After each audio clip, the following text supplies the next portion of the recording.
Hi అండి, మీరు ఎలా ఉన్నారు? నేనైతే చాలా బాగున్నాను. ఈరోజు మా ఇంట్లో నేను ఎప్పుడూ తయారు చేసుకునే ఆయిల్ చెప్తున్నానండి. అంటే ఆ ఆయిల్ వల్ల యూస్ ఏంటి అంటే హెయిర్ ఫాల్ అవ్వదు అండ్ హెయిర్ థిక్నెస్గా ఉంటుంది. అండ్ తర్వాత డాండ్రఫ్ కానీ అలాంటివి ఏమీ రావు. చిన్నపిల్లలకి వైట్ హెయిర్ ఎక్కువ వచ్చేస్తుందండి. మేబీ చిన్నపిల్లల కంటే ఎవరికి ఉందా లేదా అన్నది తెలియదు నాకు. మా బుడ్డగడికైతే బాగా వైట్ హెయిర్ వచ్చేస్తుంది. దానికోసమే నేను ఒకసారి ట్రై చేశానండి. నాకు నేనుగా ట్రై చేసుకున్నాను. చాలా బాగా వర్క్ అయింది. దానికి కావాల్సిన పదార్థాలు నేను వీడియోలో చూపిస్తున్నానండి. నేనైతే తీసుకున్నది ఏంటంటే మందార పువ్వులు తీసుకున్నానండి. ఒక 20 మందార పువ్వులు తీసుకున్నాను. ఒక 20 ఆకులేమో మందార ఆకులు తీసుకున్నాను. ఒక గుప్పుడు గోరింటాకు తీసుకున్నానండి. గుప్పుడు గోరింటాకు, కలబంద ఏమో ఒక 4 రెమ్మలు తీసుకున్నాను. నేనైతే అన్నిటినీ మిక్సీ పట్టేశానండి. అంటే మందార ఆకులకి మందార ఆకులు, మందార పువ్వులకి ఆ పేస్ట్ అలా మిక్సీ పెట్టుకున్నానండి నేనైతే.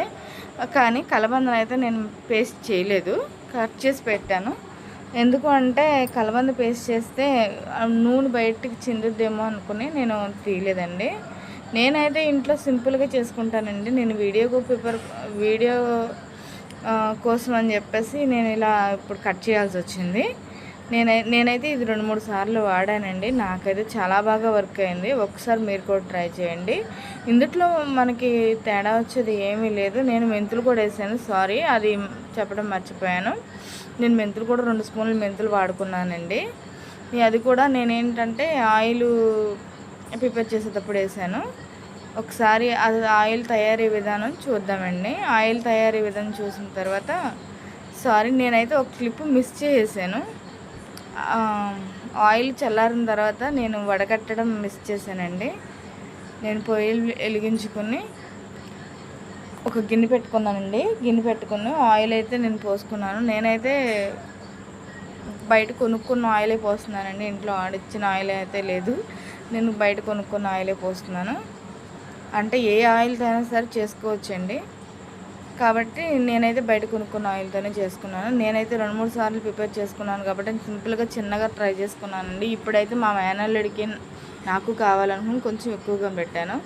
ఇక్కడ ఏం జరిగిందంటే నేను ఆయిల్ పెట్టాను, ఆయిల్ హీట్ ఎక్కింది. ఇంతలో మా మామయ్య బయట పని నుంచి వచ్చేసాడండి. పని నుంచి వచ్చి తనేమో వచ్చినట్టు కొంచెం మెంతులు వేస్తున్నానండి. వచ్చినట్టు మంచం మీద పడుకున్నాడండి. పడుకునేసరికి ఏమైంది అని అడిగితే సమాధానం చెప్పలేదు నాకు. ఏమైందో అని చెప్పి నేను కొంచెం గట్టిగా అడిగాను. గట్టిగా అడిగేసరికి తనకి బీపీ వచ్చేసిందని చెప్పాడు.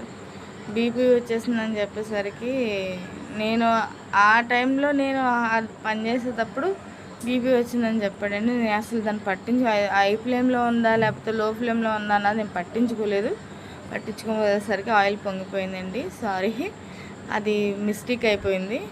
నేను మళ్ళీ వేరుగా పెట్టానండి. ఆయన సంగతి చెప్పేసరికి నాకు కొంచెం బీపీ బాగా ఎక్కువైపోయింది అనేసరికి నాకు కొంచెం భయం వేసేసిందండి. అందుకని చెప్పేసి నేను దాన్ని పట్టించుకోపోయేసరికి ఆయిల్ పొంగిపోయింది. నేను హై ఫ్లేమ్లో పెట్టేశాను మర్చిపోయి.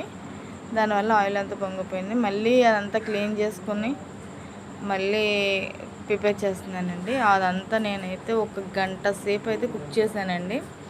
గంట సేపు కుక్ చేసిన తర్వాత నేను ప్రిపేర్ చేసిన ఆయిల్ అయితే మీకు నేనైతే ప్రిపేర్ చేశానండి. తర్వాత క్లిప్ తీయలేదు. ఇంట్లో కొంచెం సమస్య వల్ల నేను క్లిప్ అయితే తీయలేదు. అందుకు సారీ అండి. తర్వాత నేనైతే అన్ని పేస్ట్లు కలిపేసేసి నేనైతే కుక్ చేశానండి. ఒక గంట సేపు స్లో మంట మీద కుక్ చేశానండి. కుక్ చేసిన తర్వాత దాని రిజల్ట్ అయితే మాత్రం చాలా బాగుంది ఫ్రెండ్స్. ఒక్కసారి ట్రై చేయండి. ఒకసారి ట్రై చేసి సరిగా నన్ను అయితే నమ్మండి, స్పేర్గా ట్రై చేయండి. ఎందుకంటే దాంట్లో పోయేది ఏమీ లేదు. 4 మందార ఆకులు, గుప్పుడు గోరింటాకు, 4 మందార పువ్వులు, మెంతులు, కలబంద, అంతే. ఇందులో ఏవి మనకి యూజ్ అవని అయితే ఏం లేవు. నేనైతే ప్యాక్ కింద వేసుకుంటాను, లేదంటే ఆయిల్ కింద తయారు చేసుకుంటాను ఫ్రెండ్స్. ఈ ఆయిల్ అయితే చాలా బాగా వర్క్ చేస్తుంది. ఒక్కసారి ట్రై చేయండి. మా వీడియో నచ్చితే లైక్ చేయండి, షేర్ చేయండి, సబ్స్క్రైబ్ చేయండి. Thank you friends.